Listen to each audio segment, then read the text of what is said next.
Hello friends, नमस्कार। मेरा नाम है संदीप और आप सभी का वेलकम है नथिंग इम्पॉसिबल के यूट्यूब चैनल पर। आशा करता हूं कि आप सभी बहुत ही अच्छे होंगे। आज की इस वीडियो में हम लोग यूजीसी नेट फर्स्ट पेपर में टीचिंग एप्टीट्यूड से, जिसको हिंदी में शिक्षण अभिवृत्ति भी कहा जाता है, तो इस यूनिट से हम शिक्षण की प्रकृति को देखने वाले हैं और इसे समझने वाले हैं, जिसको इंग्लिश में नेचर्स ऑफ टीचिंग भी कहा जाता है।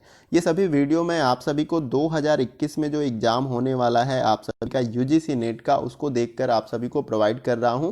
तो आप इसी प्रकार से, जिस प्रकार से मैं वीडियो आपको प्रोवाइड कर रहा हूं, सीरियल वाइज देखते रहिएगा और इसी प्रकार से हम जितने भी 10 यूनिट्स हैं सभी को बहुत ही अच्छे तरीके से कंप्लीट करेंगे। तो वीडियो को स्टार्टिंग से लेके एंड तक देखिएगा ताकि इसके बीच में जो कुछ भी आपको बताया जाए वो बहुत ही अच्छे तरीके से समझ में आ जाए। चलिए वीडियो को स्टार्ट करते हैं। तो यहाँ पर देखिए, जैसे कि मैंने बताया कि शिक्षण की प्रकृति को हम समझने वाले हैं, जिसको इंग्लिश में नेचर्स ऑफ टीचिंग भी कहा जाता है। जैसे आप सभी को पता होगा कि सभी की अपनी एक प्रकृति होती है। जैसे सूर्य की प्रकृति होती है प्रकाश देना, जैसे पेड़ पौधों की प्रकृति होती है ऑक्सीजन देना, तो इसी प्रकार से टीचिंग की यानी शिक्षण की भी अपनी प्रकृति होती है। तो यहाँ पर देखिए, मैंने पॉइंट टू पॉइंट सब कुछ लिख रखा है, आपको बहुत ही अच्छे तरीके से समझ में आ जाएगा। देखिए यहाँ पे बताया जा रहा है आप सभी को कि शिक्षण की प्रकृति सकारात्मक होती है। यानी जो टीचिंग की प्रकृति होती है, नेचर होता है, वो पॉजिटिव होता है, सकारात्मक होता है, क्योंकि हम इसके द्वारा जो है सामने जो भी विद्यार्थी हैं, स्टूडेंट हैं, उनके व्यवहार में परिवर्तन लाने का प्रयास करते हैं, उनके विकास में जो है योगदान देने का प्रयास करते हैं।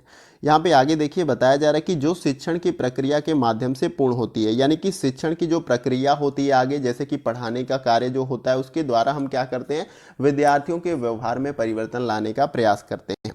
देखिए दूसरे पॉइंट में यहाँ बताया जा रहा है कि शिक्षण की जो प्रकृति होती है उसमें विद्यार्थियों के संज्ञानात्मक, भावात्मक, क्रियात्मक पक्षों को अभिप्रेरित किया जाता है। तो शिक्षण की प्रकृति के अंतर्गत जो है, जो स्टूडेंट्स होते हैं, जो विद्यार्थी होते हैं, उनकी संज्ञानात्मक का मतलब क्या कि जब कभी भी कोई टीचर्स अगर विद्यार्थियों को पढ़ाता है तो उनके नॉलेज को इम्प्रूव करने का प्रयास करता है, चाहे वो विषय का नॉलेज हो या व्यवहार के बारे में हो, तो उससे संबंधित नॉलेज को इम्प्रूव करने का प्रयास करता है टीचर। इसके साथ साथ जो उनके इमोशंस होते हैं, भावात्मक, उनको भी जो है उन्हें समझने में मदद करते हैं। और क्रियात्मक का मतलब कि अगर वो उन चीज़ों के बारे में अच्छे से जानते हैं, समझते हैं, तो वो उन काम को बहुत ही अच्छे तरीके से कर सकते हैं। तो इस प्रकार से क्या होता है, संज्ञानात्मक, भावात्मक, क्रियात्मक पक्षों को अभिप्रेरित करती है शिक्षण की प्रकृति। अगला पॉइंट देखते हैं इसमें। देखिए अगला जो पॉइंट इसमें हमारा है कि शिक्षण प्रक्रिया में शिक्षक की भूमिका महत्वपूर्ण होती है, क्योंकि वो बेसिकली सब कुछ को जो है हैंडल करने का प्रयास करता है या पूरा कंट्रोल वही सिचुएशन को करता है। तो इसलिए शिक्षण प्रक्रिया के दौरान शिक्षक की भूमिका बहुत ही महत्वपूर्ण हो जाती है, जिसके गहन विश्लेषण पर ही शिक्षण की प्रकृति का बोध होता है, यानी इसकी प्रकृति का नॉलेज होता है, प्रकृति की समझ होती है।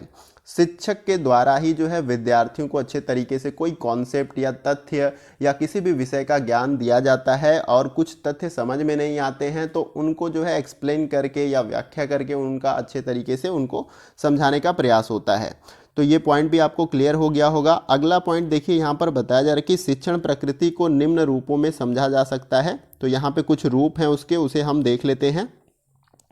तो यहाँ पे मैंने नंबरिंग वाइज जो है इसको लिखा है। तो पहले देखिए, शिक्षण कला एवं विज्ञान है। ये क्वेश्चन पूछा जाता है आप सभी से यूजीसी नेट एग्जाम में फर्स्ट पेपर में कि शिक्षण क्या है। तो शिक्षण कला और विज्ञान है। देखिए कैसे कला और विज्ञान है, जैसे कि बहुत सारे विद्यार्थी अलग अलग तरीके से जो है सीखते हैं। कोई खेल कूद कर सीखता है, कोई विजुलाइज कर कर सीखता है, किसी को आप देखते हैं थोड़ा सा हम गाइड कर देते हैं तो वो चीज़ों को समझ जाता है, किसी को बहुत ज़्यादा समझाना पड़ता है। तो अगर आपके पास शिक्षण की कला नहीं रहेगी या आपके टीचिंग का कला आपके पास कोई नहीं है कि जैसे अलग अलग तरीके से आप बच्चों को हैंडल करके समझा सकते हैं, तो आपको प्रॉब्लम हो सकती है। तो शिक्षण जो है कला और विज्ञान है। विज्ञान का मतलब है कि आज के समय में आप सभी को पता है कि बहुत सारी टेक्नोलॉजी का हम इस्तेमाल जो है एजुकेशन में करते हैं, पढ़ाई में करते हैं। डिजिटल बोर्ड का इस्तेमाल करते हैं टीचिंग के लिए, फिर और भी जितने भी डिजिटल इक्विपमेंट हैं जैसे आपका सेलफोन, कंप्यूटर, इन सभी का इस्तेमाल हम टीचिंग में करते हैं। तो यहाँ पर शिक्षण जो है कला और विज्ञान दोनों है, इसको आपको याद करना है क्योंकि ये पूछा जाता है एग्जाम में। अगला जो इसमें पॉइंट हमारा है कि शिक्षण एक त्रिध्रुवीय प्रक्रिया है। तो शिक्षण जो है आपका त्रिध्रुवीय प्रक्रिया इसलिए है क्योंकि ये 3 चीज़ों में जो है कंप्लीट होती है, 3 एलिमेंट के अंतर, जैसे कि शिक्षक, बालक और पाठ्यक्रम के बीच में जो है ये पूरी प्रक्रिया जो है कंप्लीट होती है। क्या शिक्षण की जो प्रक्रिया होती है किनके बीच में कंप्लीट होती है? शिक्षक, बालक और पाठ्यक्रम के बीच में। तो यहाँ पर इसलिए ये जो है शिक्षण एक त्रिध्रुवीय प्रक्रिया है। और तीसरा जो पॉइंट है, शिक्षण एक उद्देश्यपूर्ण जो है प्रक्रिया है जिसमें शिक्षक, बालक और पाठ्यक्रम के बीच में जो है पूरा कंप्लीट होता है ये प्रोसेस। अगला जो पॉइंट है कि शिक्षण अंतः प्रक्रिया है, यानी कि ये कोई रुकने वाली प्रक्रिया नहीं है, निरंतर चलने वाली प्रक्रिया है। नेक्स्ट जो पॉइंट हमारा है कि शिक्षण उपचारात्मक प्रक्रिया है, यानी कि जो अज्ञान बालक है जिसको कुछ भी नहीं पता है उसे हम, चाहे वो विषय का नॉलेज हो, चाहे व्यवहार का नॉलेज हो, या समाज में किस प्रकार से रहन सहन उसका होना चाहिए, उन सभी का ज्ञान दे के हम एक तरह से उनका ट्रीटमेंट करते हैं या उपचार करते हैं। तो यहाँ पर ये भी पॉइंट समझ में आ गया होगा। नेक्स्ट जो हमारा है कि शिक्षण विकासात्मक प्रक्रिया है, यानी कि जब हम उनको सभी विषय का ज्ञान, व्यवहारिक ज्ञान, सामाजिक ज्ञान दे देते हैं तो वो बेहतर तरीके से सर्वाइव कर सकते हैं, रह सकते हैं, तो कहीं ना कहीं उनका विकास होता है इसके द्वारा।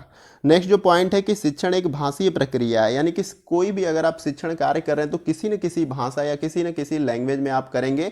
तो यहाँ पर ये पूरी तरह से एक भाषीय प्रक्रिया है, ये भी आपको क्लियर हो गया होगा। तो आई होप कि ये आपको जितने भी मैंने पॉइंट बताएं शिक्षण प्रकृति के जो निम्न रूप के बारे में मैंने, ये आपको याद कर लेने हैं क्योंकि यहाँ से आपको एक क्वेश्चन जरूर मिल जाएगा। ये मोस्ट इंपॉर्टेंट है, इसको भी आप देख लीजिएगा। और ये दूसरे नंबर पे ये भी इंपॉर्टेंट है और ये तीसरे नंबर पे, तो यहाँ से एक क्वेश्चन आपको जरूर पूछ लिया जाएगा। आइए आगे देखते हैं।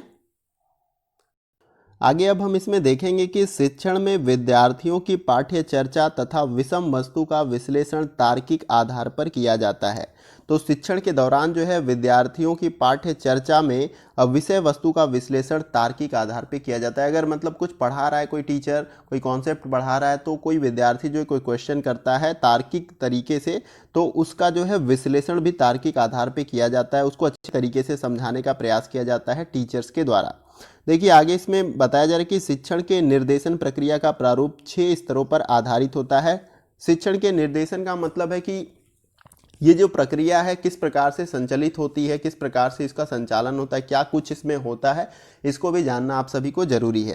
तो देखिए पहले पॉइंट में अन्वेषण यानी एक्सप्लोर होता है, यानी कि जो भी कुछ पढ़ाया जाता है या पढ़ा जाता है पूरे क्लासरूम में, तो उसको एक तरह से कोई टॉपिक हो, कोई चैप्टर हो, तो उसको एक्सप्लोर किया जाता है, पढ़ा जाता है। उसके साथ दूसरा यहाँ पे है इंगेज यानी संलग्नता, यानी विद्यार्थी जो है और टीचर्स के बीच में एक इंगेजमेंट होती है, यानी कि संलग्नता होती है। जब टीचर्स पढ़ाता है कोई कॉन्सेप्ट तो उनको जो है विद्यार्थियों के साथ इंगेज करना जरूरी होता है, तभी वो अच्छे तरीके से समझ सकते हैं। उनसे इंटर रिलेट करना चाहिए किसी भी टॉपिक को उनके आसपास के इन्वायरमेंट से, या जो कुछ भी वो उनके मतलब समझ में जैसे भी उनको आ जाए, विद्यार्थियों को उस प्रकार से इंगेज करने का प्रयास करना चाहिए टीचर्स को। और यहाँ पे तीसरा जो पॉइंट है विस्तार यानी एक्सटेंड करना चाहिए उनको। फिर चौथा है यहाँ पे व्याख्या, यानी कि उनको अच्छे तरीके से एक्सप्लेन करके विद्यार्थियों को समझाना चाहिए। इसके साथ साथ 5वें नंबर पे मूल्यांकन आता है, यानी ये सारा कुछ हो जाता है, एक्सप्लोर, इंगेज, एक्सटेंड, एक्सप्लेनेशन, और फिर उसके बाद मूल्यांकन होता है। क्योंकि शिक्षण के दौरान पढ़ाई हो गई, लिखाई हो गई, सब कुछ हो गया, अब देखें कि कितना इफेक्टिव रहा हमारा पढ़ाई। अब बच्चे का हम एग्जाम लेके मूल्यांकन करके देखेंगे कि कितना मैंने जो पढ़ाया वो अच्छे तरीके से बच्चा सीख गया है। मूल्यांकन के दौरान ये भी उनको पता चल जाता है। फिर उसके बाद जो 6ठे नंबर पे आता है मानक, स्टैंडर्ड। तो अब मूल्यांकन के बाद कितने बच्चे अच्छे नंबर लाए हैं, यानी कि उन पे कम ध्यान देने की आवश्यकता है। कितने बच्चे उनसे कम नंबर लाए हैं तो उनको थोड़ा सा अच्छे से गाइड करना पड़ेगा। जो सबसे ज़्यादा कम नंबर बच्चे लाते हैं, यानी मूल्यांकन में कम अंक प्राप्त करते हैं, तो इनका मतलब उन बच्चों पे ज़्यादा ध्यान दे के जो है टीचर्स को पढ़ाना होगा।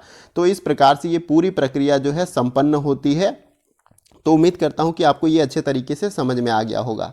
और कहीं भी कुछ समझ में नहीं आया तो जो है आप कमेंट बॉक्स में ज़रूर पूछ लीजिएगा। देखिए यहाँ पर हमने शिक्षण की प्रकृति को अच्छे तरीके से समझने का प्रयास किया और बहुत ही मैंने इजी लैंग्वेज में, बहुत ही आसान भाषा में बताने का आप सभी को प्रयास किया। और वीडियो कहीं से भी देखिए अच्छा लगे तो वीडियो को आप लाइक कर सकते हैं। इसके साथ साथ आप वीडियो को शेयर कर सकते हैं मैक्सिमम दोस्तों के साथ, क्योंकि हम जो कुछ भी आप सभी को प्रोवाइड करते हैं वो सभी फ्री ऑफ कॉस्ट होता है। तो अगर थोड़ी सी भी मदद आपकी होती है, अगर लाभ मिलता है आपको, तो दूसरों को शेयर करें ताकि उनको भी इससे लाभ मिल सके।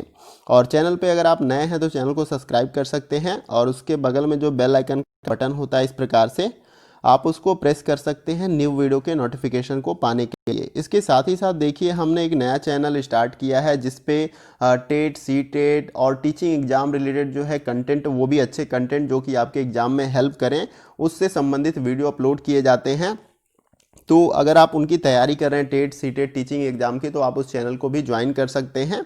आपको निश्चित रूप से उस चैनल से भी बहुत ही ज़्यादा हेल्प मिलेगी। देखिए इस चैनल पे उन सब से संबंधित वीडियो डालने पे समस्या हो रही है क्योंकि ज़्यादातर बच्चे इस पे हायर एजुकेशन वाले हैं, नेट की प्रिपरेशन करने वाले हैं, तो एक में अगर मर्ज करके मैं करता हूं तो थोड़ी सी समस्या हो जाएगी। इसलिए उसके लिए मैंने अलग चैनल बना दिया जिससे आप सभी को किसी भी प्रकार की समस्या नहीं होगी। अगर आप TET, C TET, teaching exam की प्रिपरेशन करते हैं तो उस चैनल को ज्वाइन कर सकते हैं। इसके साथ ही साथ आप सभी की कोई भी क्वेरी हो, कमेंट हो या सजेशन हो तो कमेंट बॉक्स में आप बता सकते हैं मुझे। और तब आज की वीडियो में बस इतना ही। फिर मिलते हैं नेक्स्ट वीडियो में कुछ और इंपॉर्टेंट टॉपिक और क्वेश्चन के साथ। तब तक के लिए जय हिंद, जय भारत।